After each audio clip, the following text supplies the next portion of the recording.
Bonjour et bienvenue dans cette vidéo dans laquelle nous allons découvrir cette manière de contrôler son esprit inconscient et d'attirer le meilleur de la vie. Nous avons tous envie d'attirer le meilleur et de mener la vie dont nous rêvons.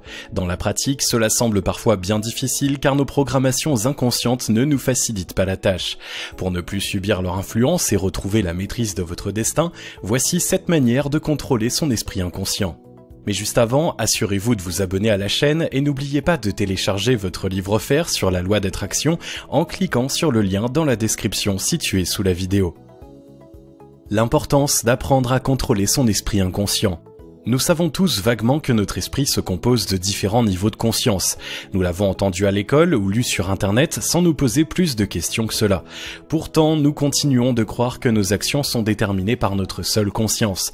Cette impression de maîtriser notre vie nous rassure au point que nous y sommes solidement accrochés. En réalité, les choses sont loin d'être aussi simples. Notre conscience dirige effectivement une partie de nos faits et gestes, mais une part très importante des décisions que nous prenons ne sont pas guidées par elle, mais par notre esprit inconscient.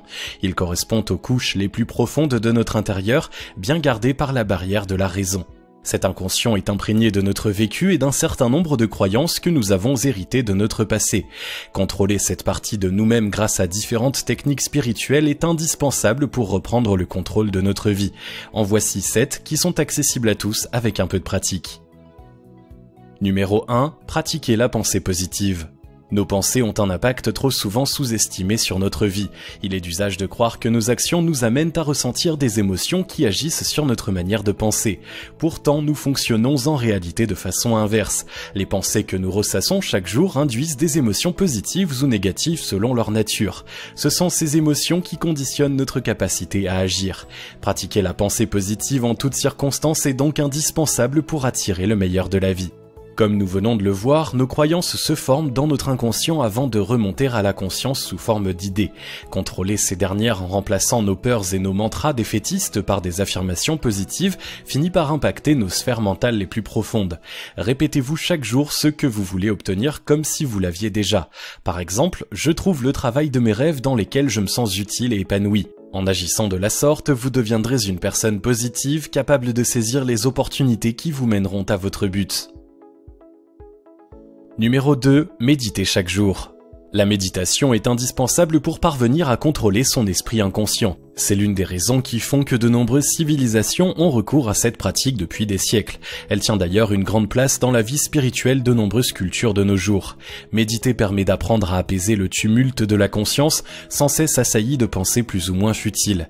Elle place le corps et l'esprit dans un état de détente qui permet à la barrière qui sépare les différentes couches de votre esprit d'être temporairement levée.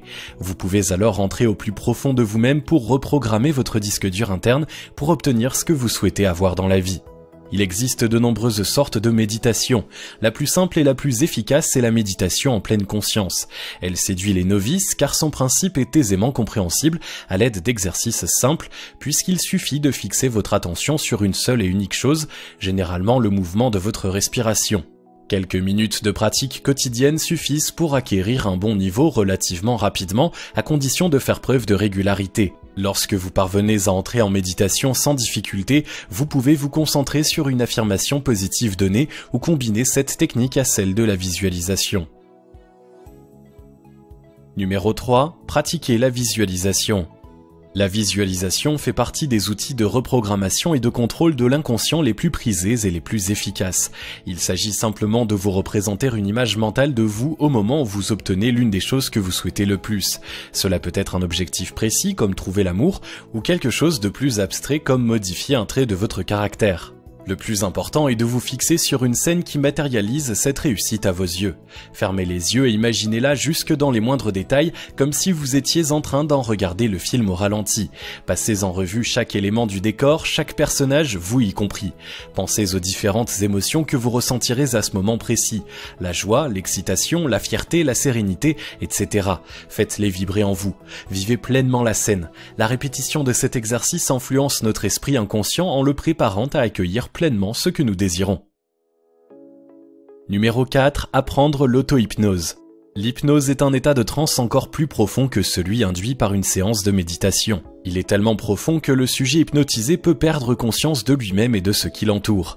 L'avantage de cet état est qu'il permet de contrôler l'esprit inconscient en profondeur pour effacer les anciennes programmations et en inscrire de nouvelles. Pour y parvenir, il est possible de faire appel à un hypnothérapeute, une solution efficace mais qui a un coût et demande de prendre le temps de chercher un bon professionnel.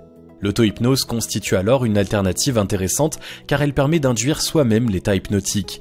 La transe est moins profonde mais elle reste tout de même suffisamment efficace.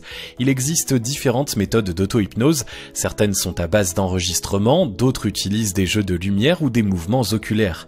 L'idéal est d'en tester plusieurs afin de trouver celle qui vous convient le mieux.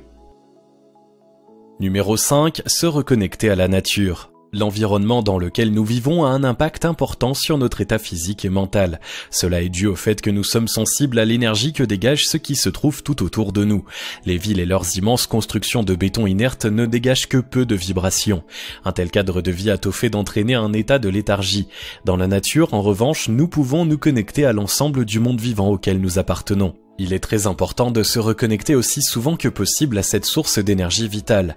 Lorsque vous avez du temps libre, délaissez les centres commerciaux, chaussez vos baskets et partez faire une balade au vert. Pas besoin de vous perdre dans une épaisse forêt pour que cela fonctionne, un grand parc peut suffire à vous ressourcer.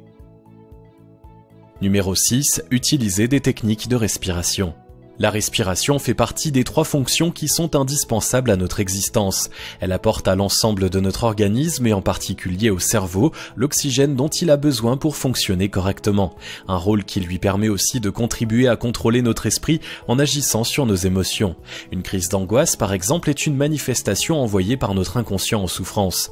Des exercices de respiration comme la cohérence cardiaque permettent de faire retomber la pression et d'apaiser la situation. Numéro 7. Se protéger des choses négatives. Il n'y a pas que le lieu où nous vivons qui influence notre inconscient au quotidien. Le taux de négativité auquel nous sommes exposés compte aussi énormément car les ondes négatives que nous percevons ont tendance à réactiver nos blessures profondes. Si vous êtes entouré de personnes négatives, le travail le plus acharné sur vous pour attirer le meilleur de la vie aura bien du mal à porter ses fruits. Idem si vous passez vos journées à écouter les chaînes d'information en continu et grainer à l'envi tous les malheurs du monde tel un chapelet funeste.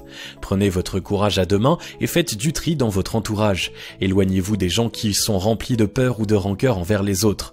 Vous savez, ceux qui critiquent tout et tout le monde avant de se plaindre de toutes les choses qui ne vont pas dans leur vie. De même, éteignez votre télévision, ouvrez un livre inspirant ou sortez prendre l'air. Cessez de vous noyer dans les malheurs du monde pour commencer à vous occuper de votre propre vie. Vous serez surpris de voir combien cela peut influer sur votre façon de penser et de vivre au quotidien. Apprendre à contrôler son esprit inconscient est nécessaire pour retrouver enfin une vraie liberté d'action et attirer le meilleur de la vie, sans quoi nous sommes condamnés à être le jouet de nos programmations et de nos croyances limitantes. Pour y parvenir, vous pouvez utiliser des techniques simples comme la méditation, la visualisation, l'auto-hypnose ou des exercices de respiration. Apprendre à penser de façon positive vous permettra d'en tirer le meilleur profit et de vous créer enfin la vie de vos rêves. Pensez à vous balader régulièrement dans la nature pour refaire le plein d'énergie et éloigner le négatif de votre vie. Maintenant que vous avez toutes les cartes en main, il ne tient qu'à vous de les utiliser à bon escient. Si vous avez aimé cette vidéo, merci de liker, partager, commenter et surtout vous abonner à la chaîne. Vous êtes également libre de recevoir le nouveau livre Comment utiliser la loi d'attraction en 3 étapes simples en cliquant sur le lien situé dans la description en dessous de la vidéo et on se retrouve très vite pour une prochaine vidéo.